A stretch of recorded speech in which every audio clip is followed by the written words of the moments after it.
When I stepped into the room where most of my friends were, I took a few breaths as all eyes were on me, and I made a difficult choice. I decided to come clean and be honest with everyone. I took one last sharp breath in as I got ready to speak, everyone deathly silent as they were desperate to hear my story. From their perspective, they knew nothing other than I was with them one moment and on the TV next, fighting the Six. I have made a severe and continuous lapse of judgment. It started small, but it grew exponentially, and I ended up doing things I shouldn't. I began, as the three from the other room came in to listen as well. As more villains started surfacing in the background, particularly ones that wanted to kill me, I grew more and more anxious. I'm an anxious person by nature. I'm overly paranoid and I lack trust. Then when they killed my father, I think that's when the seeds were sown in my mind. After that, I started going down a dark path mentally, and the villainous thoughts in my mind grew. 2 nights ago, before Mina left, and we had that little gathering in the fields, when I went into the bushes, Shigaraki approached me. As I said that, Midoriya's eyes were locked with my own. Was he afraid? Angry? Disgusted? All of them? It was obvious what I was about to say, so it was probably all of them. He proposed that I work alongside the League of Villains to take down the Six and serve true justice on them. They believed the heroes would simply apprehend them if they weren't killed. Honestly, I felt the same way. I allowed the thoughts to fester in my mind, and I accepted their proposition. Ironically, they didn't even show up when the Six raided the military base too, so it was kind of pointless. However, I did fight and defeat Dabi, so I guess that's a good thing to know. But the reason I'm telling you all this is because you asked me to trust you and come to you with my problems. I didn't do that when I needed you most. I didn't trust you. I was always needlessly paranoid, and I ended up trying to do everything on my own. And by following my own path, I ended up breaking the law. I walked alongside villains and fought without even having a hero license. Not that I even deserve one at this point with all I've done, but I started tearing up. I just wanted to apologize for not accepting your help. You were all always there for me, reaching a hand out to me, and I just looked the other way. I don't deserve such amazing friends, and I don't expect forgiveness, but I'm just here now to come clean and promise that it won't happen again. I'm going to better myself, not just by becoming stronger physically, but by learning to rely on my friends. Bakugo scoffed. You're acting like you're as bad as the villains. If I had known what they were planning, I'd have gone in too and killed them all. Well, maybe not kill, Kirishima stepped in, chuckling nervously. Regardless, what I did was inexcusable. I broke the law. That's the bottom line. In fact, I may even have committed an act of treason by working with them. I'm an idiot, and I'll never be a good hero if this is the kind of stuff I will resort to, I said, dejected. Mr. Aizawa then put a hand on my shoulder. You're right in saying what you did was stupid. It was reckless and irresponsible. But you're wrong in saying you'll never be a good hero. You're already an amazing hero. You went against the grain and threw yourself into a dangerous situation because you felt you could protect those closest to you. Am I excusing you for what you did? No. If we were still at UA, I'd have expelled you. Learn from this experience and grow. You did several stupid things, and I will remind you of it every day. I'm keeping a close eye on you from now on. But don't ever say you're not a good hero, because you have the heart of a true hero, and that is not debatable. I opened my mouth to respond, but couldn't think of anything before everyone in the room started agreeing and saying nice things. They all gathered around me, but my anxiety didn't act up. Uraraka started shaking at me and yelling that I should have talked to her, which is pretty fair. Mineta asked the question, Since you were with the League of Villains, did you meet Toga? Sighing, I nodded. Regrettably, yes. What did she do? What was she wearing? What? There was then a high-pitched squealing where Mineta was, as he was a few feet in the air with Sato wedging him, giving me a thumbs up. I chuckled. All she did was make me feel uncomfortable. Thankfully, she lost interest in me and left me alone. A better question would be, where is their hideout? Ida asked tactically. I'm not sure I should say. They know where we live, and if any of them got away, they will 100% sneak in here and kill someone. Even if we catch them, it's not worth it. I've seen them breaking into places. They're professionals, I replied. Bakugo, wanting vengeance, tried to coerce me to spill the beans. Don't be a damn nerd, just tell us where it is. We gotta stomp them into the ground like the insects they are. Not happening. I won't put anyone here at risk. And besides, if I ever have to fight them, I already know I can win. I took out Darby pretty easily, and the others don't really have much they can do against me. Except for the guy in the spandex. I'm not sure what he can do, I found. Twice? He can create clones of things and people, but only 2 clones. He's a very dangerous villain, considering he can triple the League's threat in an instant, Mr. Aizawa informed me. I scratched my chin. It would be good to have him on our side, really. We'd never have to worry about villains again. Oh, and I think we may be able to save Shigaraki. Everyone's chatter suddenly stopped as they stared at me again, shocked by what I just said. He told me his life story. It sucked a lot. He wants to be a hero, but the world kept telling him no. He's just misguided. I think if I had some time to talk to him, I could help him, I explained. Some people can't be reasoned with, no matter how hard you try. I absolutely do not want to see you near him, Mr. Aizawa firmly said. But no buts. I was a little frustrated, but I was definitely not in a position to argue right now. Distinct chatter resumed. I partook in none of the conversations though, so have no idea what anyone was discussing. Sue then pulled me aside. What was Toga doing that made you uncomfortable? She asked, since she's had dealings with her before.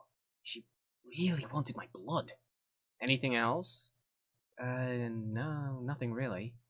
She killed some people, but that was nothing to do with me. She stared vaguely at me for a moment before she looked mildly uncomfortable and awkward. Is something wrong? I asked. It's just a little difficult. I think I need a little fresh air, she said before suddenly departing to go outside. I wasn't sure exactly what she was on about, but I gave her a few moments before following her outside. It was a lot less crowded. I was able to hear myself think at last. I found Sue a short distance away in the garden, and I approached her. Sue? Are you alright? She seemed uncomfortable again at the prospect of me following her outside. I wasn't sure whether following her was the right choice or not, but it seems to have not been the right choice. Alex-chan, I just need a little space for now. I think I'm going to stay in my own bed for a few nights. Please, before you say anything, try to imagine it from my perspective first, she admitted. I felt a sinking feeling in my chest as I processed what she just said to me. But what did I expect? I went against her wishes, didn't show a morsel of trust, broke the law, and did something I knew she was against. In what universe could I expect there to not be any consequences? Alright, was all I could say as I felt like I was falling. I'm sorry, Alex, No, it's fine. I already said I don't expect forgiveness. I'll leave you be. And at that, I teleported back inside, rubbing my brow. Just the prospect of an empty spot in my bed felt awful. But when I thought about how she must have felt when I abandoned her, it broke my heart. How could I do that to her? After all she's done for me too. I was so selfish. I walked up to Jiro and asked her, Jiro, can you answer a girl question for me, please? Sure, man, shoot. How long before Sue will talk to me again? I asked it quite plainly without any context.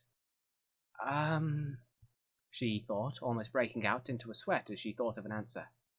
Hey, you know Mina is still single, right? Thanks, I said, as all the alarm bells started ringing inside my head. What should I do? Completely ghost her and wait for her to come to a conclusion, potentially losing her? Or should I try to convince her to come back to me, end up doing something dumb, potentially losing her? My friends may forgive me at some point, but I wasn't as close to anyone there as I was to Sue. I completely and utterly betrayed her. I decided to phone up the council I'd been to legitimately just once, so I could make a much-needed appointment for the next day. I then sent a text to Kamui Woods to see if he and Edshot were alright. Physically they were fine, but Kamui was suffering a lot with Mount Lady's death. It was going to be weird visiting them, not seeing her there. My face was all over the news too, and not for good reasons. People had already been starting to protest against the heroes, though most of them were unpopular voices as they were a minority. The voices grew louder as more people started to listen and join in now when UA got destroyed. It then grew much larger when Tartarus was partially destroyed, and even more so now when they saw that a mere child tried to face off against the most dangerous organization in the world. It got even worse when a very well-liked politician named Koku Hanabata started joining in on the protests and saying that regular citizens should be allowed to defend themselves by using their quirks, whether they're heroes or not. We had no idea how dangerous this one single man was at the time, nor did we know what his underground ties were, but it was when he entered into the picture that things really started to go wild. Protests started getting violent, and people started to illegally use their quirks. Heroes started getting involved, and even Ryukyu was called in at one point to deal with them. Heroes were quickly losing public favour as protests started vandalising hero agency buildings and swarming heroes whenever they were in public.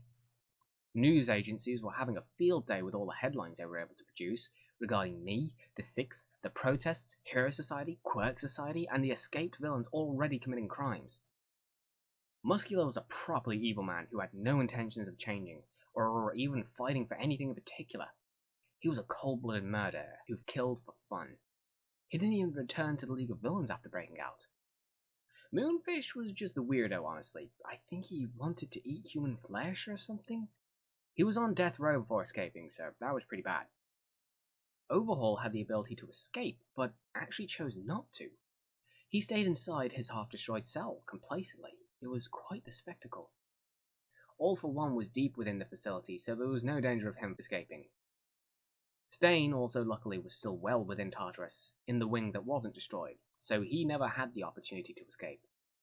On one hand, I'm a little disappointed, as I'd have loved to have seen his interactions with the League of Villains that he apparently inspired. Seeing all these headlines on my phone was starting to depress me as I sat on my empty bed alone, so I put it away and went downstairs to eat something and socialise. It was starting to get late, but there was still plenty of others around. Sarah asked, "Hey man, how are you holding up?" "Not great. There's a bunch of headlines with my face all over them, and heroes are being blamed for me being an idiot." He tried to shrug it off. "Oh well, what can you do? The media will turn anything into a weapon if it makes a good headline. You did what you could. I respect that. Everything worked out in the end too." "Everything did not work out. Mount Lady died," I said plainly. "Damn, seriously? I didn't know. I'm sorry." "It's not your fault, but I feel it is mine, as I could have done something. I had to choose between trying to save her and trying to save Gangorka. I successfully saved Gangorka, but I had to watch her die because of it." "Hey, you saved one of the best heroes in Japan. You can be proud of that at least. You wanted to become a hero to help people, and you did. So again, if you ever think you're a failure, just remember you saved someone's life today," he said. That kinda resonated with me a little. It was true, I wanted to save someone with my useful rescuing quirk. It had been a long time since I started training to become a rescue hero. Pretty ironic, considering I believed I was unfit for fighting. After being taught I could fight, I kinda lost sight of my original goal. And now here I am again, actually fulfilling my original goal. Someone died, but someone was saved, and it was because of me. If I hadn't gone to the fight today, Gangorka would have died too. But I could then argue that Mount Lady wouldn't have died. It was me she was protecting. That was my main problem. I always overthought everything, and I ended up finding ways to blame myself. I suppose that tends to happen when you have a parent that finds a way to blame you for everything. Transfers to your own mental state. And then, with my lack of trust and my paranoia, it really did make me a ticking time bomb that could explode at any moment. Cyberghost was alone now. If I found him, I could kill him. Despite all the encouragement and confession, I still really felt that was the answer. I got something to eat after debating with myself internally, and talked to some friends for a while. I noticed Sue on the other side of the room, and couldn't help but watch her for a while. It was now like I was the nerdy kid trying to imagine a life with their school crush, only for her to be way out of his league. It was a lot worse in that scenario though in reality. Kirishima had to snap me out of it twice. That isn't healthy, dude. If you start obsessing over her, you're gonna do or say something really weird and she won't dig that. Yeah, I know, it's just really hard. And I mean really hard. She's my first, and I can't see her as anything other than my last. When all this is over, if we both manage to become heroes, I really want to marry her. She's everything to me, I said. Todoroki glanced at Kirishima. Is this also unhealthy? It feels unhealthy. I don't think I can finish my noodles. I squinted at him as Kirishima nodded. Yeah, you gotta take a step back. Hey, I can make her a last for you, Bakugo offered. Come outside and I'll put you down. I take back what I said earlier. I need better friends, I said, but I couldn't help smile a little. As alien as it all was to me, it felt somewhat normal to be around a group of friends, socializing and ribbing each other. Whether this was actually normal, or if it was just a distraction from my day, I don't know. But I was happy, somewhat. And that's all I needed at that point in time. I knew the moment my head touched the pillow, my heart would be in an empty void until she made her decision. Later on, I went to bed, and sure enough, I felt like crap for the rest of the night. I didn't sleep well whatsoever, that night being the first in months without a second person in bed with me to cuddle up to. Way past midnight, I eventually succumbed to sleep, and woke up a few hours later to start a new day. I was going to have counselling and hopefully somewhat recover from being an idiot. However, we had an unexpected guest that day. A few, actually.